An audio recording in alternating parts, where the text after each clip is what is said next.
Good evening friends. आज हम लोग देखिए समस्थानिक के बारे में अध्ययन करेंगे कि समस्थानिक किसे कहते हैं। तो देखिए यहाँ पे हमने इसे इंग्लिश क्या लिखी है, आइसोटोप्स, ISOTOPES। तो यहाँ देखिए आइसो का मतलब सेम होता है, टोप्स मतलब आइसो माने सेम और टोप्स माने क्रमांक, जिनके भी परमाणु क्रमांक समान हो उन्हें हम समस्थानिक कहेंगे। प्लीज़ आप ध्यान दीजिएगा।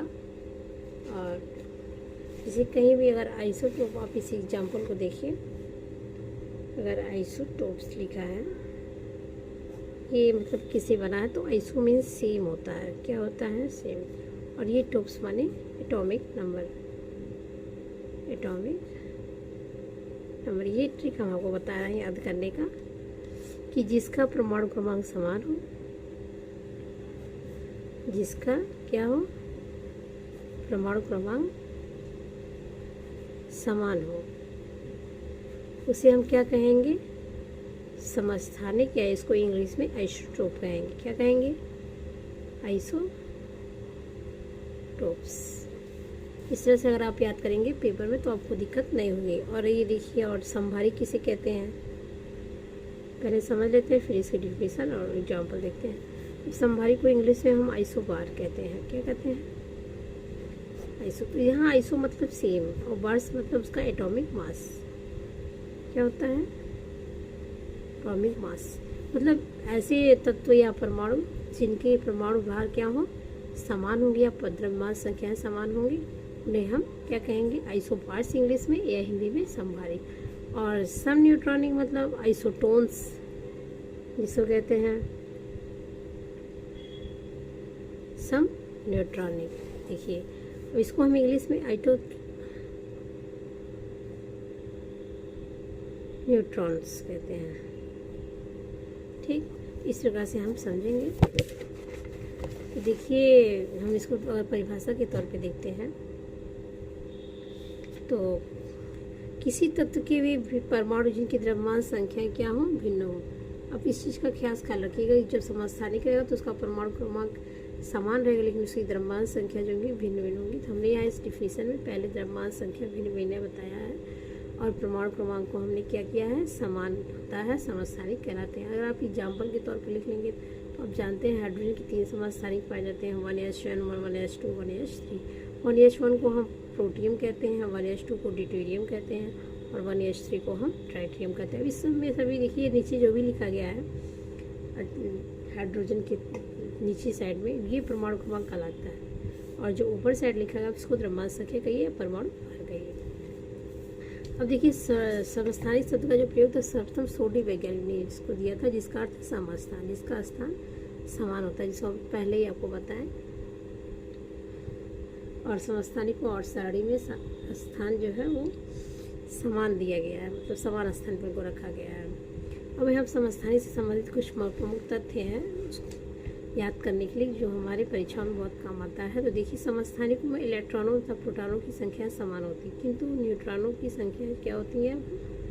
भिन्न होती है। मतलब इलेक्ट्रॉन तथा प्रोटॉन दोनों बराबर होंगे, लेकिन न्यूट्रॉन की संख्या जो होगी भिन्न होगी, क्योंकि द्रव्यमान संख्या भिन्न होती है। द्रव्यमान संख्या भिन्न होगी तो स्वाभाविक सी बात है हमें न्यूट्रॉनों की संख्या भिन्न होगी। यहाँ देखिए समस्थानिकों में इलेक्ट्रॉनों की संख्या समान होने के कारण उनके इलेक्ट्रॉनिक विन्यास भी क्या होते हैं? समान होते हैं, जिससे समस्थानिकों की रासायनिक गुणों में क्या होती है? समानता होती है। जैसे उनकी जो केमिकल प्रॉपर्टी होती है उसमें इक्वलिटी पाई जाती है। अभी हम इस अगला पॉइंट देखते हैं। तो उन्होंने ये बताया कि समस्थानिक में जो नाभिकीय कणों की संख्या होती है वो भिन्न होने के कारण उनके भौतिक गुण तथा नाभिकीय गुण में भी भिन्नता होती है। क्या होती है?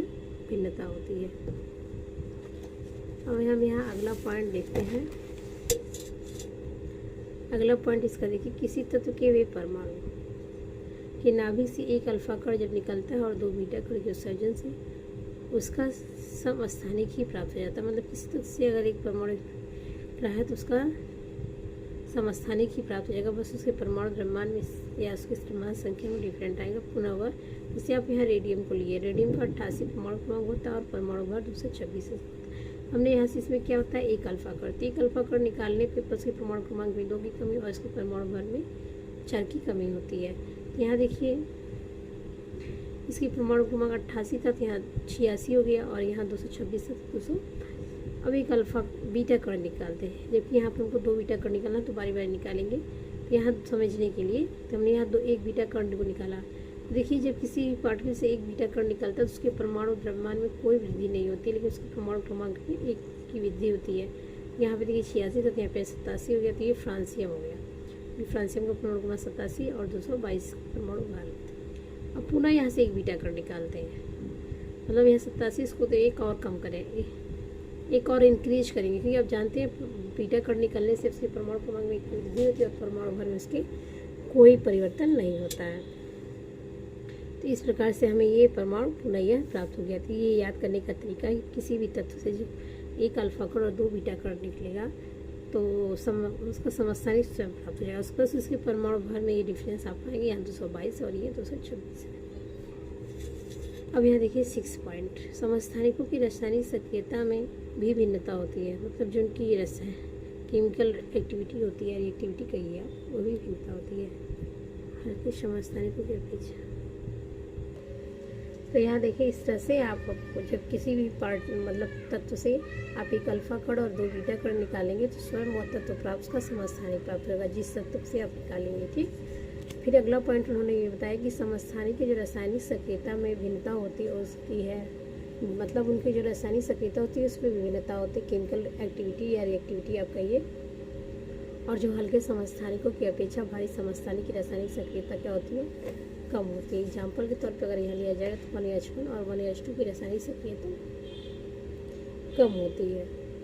फिर यहाँ देखिए रासायनिक मुख्यतः 2 प्रकार के होते हैं, रासायनिक नहीं, मतलब यहाँ समस्थानिक, सॉरी मैंने गलती से रासायनिक कह दिया, तो समस्थानिक मुख्यतः 2 प्रकार के होते हैं। कौन कौन से, एक अस्थायी समस्थानिक जिसको हम रेडियो एक्टिविटी विहीन समस्थानिक कहते हैं, और एक होता है अस्थायी समस्थानिक जिसे रेडियो एक्टिव समस्थानिक कहेंगे। तो यहाँ देखिए पहले हम अस्थायी समस्थानिक देखते हैं किसे कहते हैं। तो देखिए वे समस्थानिक इसके अंतर्गत आते हैं जिनके नाभिक क्या होते हैं, अस्थायी होते हैं, मतलब स्टेबल होते हैं, और उन्हें हम रेडियो एक्टिव विहीन समस्थानिक, मतलब वो रेडियो एक्टिव को नहीं उत्पन्न करते हैं एक तरह से, मतलब वो उनसे रेडियो एक्टिव आप नहीं निकल सकते हैं, तो वो अस्थायी समस्थानिक कहलाते हैं। और जो अस्थायी होते हैं वो रेडियो एक्टिव समस्थानिक होते हैं, मतलब उनसे रेडियो एक्टिव पदार्थ निकलता है, आप इस तरह से समझ सकते हैं। और यहाँ एग्जाम्पल के तौर पर जैसे कार्बन के समस्थानिकों में जो कार्बन 14 होता है वह एक रेडियो एक्टिव समस्थानिक है, मतलब इससे रेडिएशन निकलता है। और फिर समस्थानिकों का जो पृथक्करण है वो रासायनिक विधियों द्वारा क्या हम कर सकते हैं, मतलब किया जाता है, रासायनिक विधि द्वारा उन्हें हम प्राप्त करते हैं।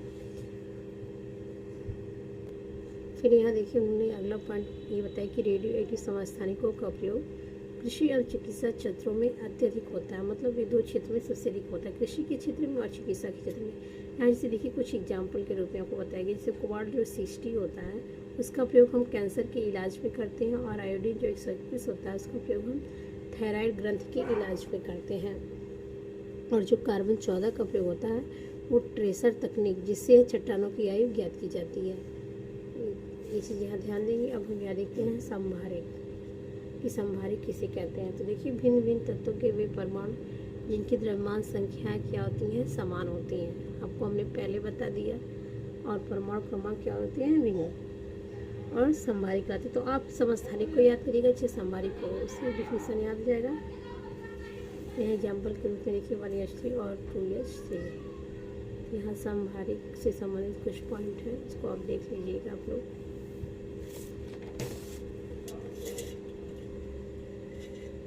और फिर यहाँ चौथा पॉइंट है इस प्रकार से, और इसमें देखिए सब एक इम्पॉर्टेंट पॉइंट है, किसी तत्व के परमाणु के नाभिक से एक अल्फा कण बीटा कण जब सर्जन होता है तो उसका संभारिक प्राप्त हो जाता है। जैसे उसमें एक अल्फा और 2 बीटा कण निकले थे, वो तत्व प्राप्त होता है, और इसमें केवल एक बीटा कण।